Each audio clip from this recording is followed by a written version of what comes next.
So having cleared Mythical Uldir this week, I think it's a good time to begin discussing the pros of Balanced Druid in Uldir. So I see a lot of people complaining about how Balanced Druid is performing, and personally I've been feeling it a bit myself. Um, but I'm here to talk about the positives of Balanced Druid in Uldir, just to show that the class is really doing better than meets the eye, and is doing better than some of the Warcraft logs graphs, what they show. Additionally, I believe player skill and people having fun is almost the most important metric for like your damage than playing a Flavor of the Month class. I understand that some people's most important metric is doing a lot of damage, and this probably isn't the greatest video for you, but I'm here to show you the positives of Balanced Druid and kind of what makes them good. Additionally, they are still good in Uldir, and I did play it through 6 out of the 8 mythic bosses, so they are playable and they are still doing fairly well. So with that said, let's just jump into the meat of the video. So first off, we have incredibly strong target swapping. So target swapping on a dime is something that I believe is overlooked a lot out of the Balanced Druid kit.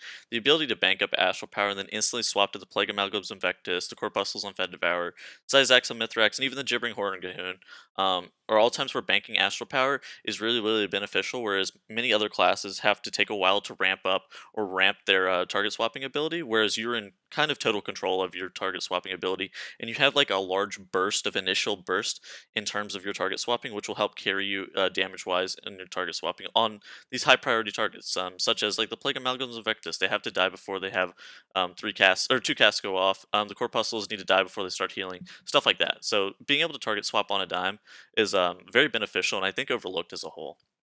So another strong suit is that our talents line up really well for mechanics this tier. Fury of Elune and Force of Nature being on a 1-minute CD lines up with the weapon spawns on Mithrax and the Corpuscles on Fed Devourer, which creates for some insane priority target damage from the balance class in general. Additionally, being able to play Incarnation and having okay amounts of burst is pretty sweet for many encounters. Our talents are relatively meaningless, meaning that you're always going to want to talent these burst talents, which is generally speaking pretty good. So if we were attuned appropriately damage-wise, I think that we would be pretty OP for this tier, but unfortunately we're just a little bit lackluster, about a little bit below where I'd like to see us, but with these additional tools, such as the 1-minute cooldowns and everything else, I think we're doing very well, even on priority target damage, and like during Mithrax progression, I was doing a lot of damage to the weapon spawns, and it was like my job to be like pumping those ad spawns every single time to make sure that we were always beating the 3rd cast and stuff like that. So that's like really important for progression wise. So that's not really to be overlooked, even though it might feel pretty bad sometimes. So additionally, being a ranged puts Balanced Druid at a huge advantage for the back half of this tier.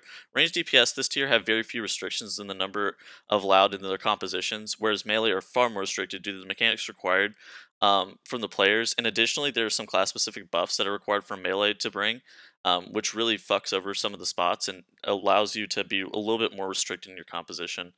So some of the mechanics that melee have to deal with that ranged really don't, because they're spread out, are like the wave on Gahoon, Oblivion Spheres on Mithrax, the little circles on Mythic Fed Devourer, I-beams on Zekvaz, and stuff like that. So additionally, having a 45-yard range also means you can take some of the further out spots with hunters that most ranged DPS normally don't want. Like locks and mages don't really want those spots, but you don't really care because you have a 45-yard range, so you're fine to set at 40 yards all the time.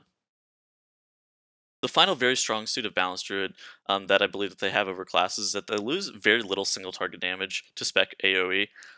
So this is kind of overlooked a lot, but this comes into play on Zekvaz and Gahoon, as Balance is both relatively strong on both encounters due to this. Basically, you don't need Soul the Force for anything, which allows you to virtually sustain full single target damage because you're able to still talent Incarnation while being able to do very strong AoE. In addition to this, Balanced Druid loses very little on 2 targets, as pretty much all of our spells cleave, except for Star Surge and Force of Nature, making us have some of the best stacked and sustained 2-target cleave in the game. So overall, these are the strengths of Moonkin and Uldir. While the damage might not be where everybody wants and hopes, and we're not Fodum and Warlock Lull and all that other shit, Moonkin is still good. The reason that Balance is not top tier right now is because we're slightly undertuned, and while we're only good because our kit is actually super powerful and will help us move forward into tiers where we're more appropriately balanced, I believe. So I really hope this helps explain and understand for people why Moonkin is strong, like what is good about Moonkin and Uldir. So if you guys would like, I'm going to link my Twitch, Discord, and Patreon down in the description for you guys to check out. Cheers! Hey, big shout outs. Thanks for watching this Tettles Talks. Just want to thank my Patreon subscribers real quick. Hey, thanks Arui, Mr. Sliggy, Bloodkin, Pixel, and Taters. We couldn't have this channel without you. Big ups. Oh, and one last quick shout out to my boy ABBR Libaugh. Rest in peace, dude. You live on in our hearts.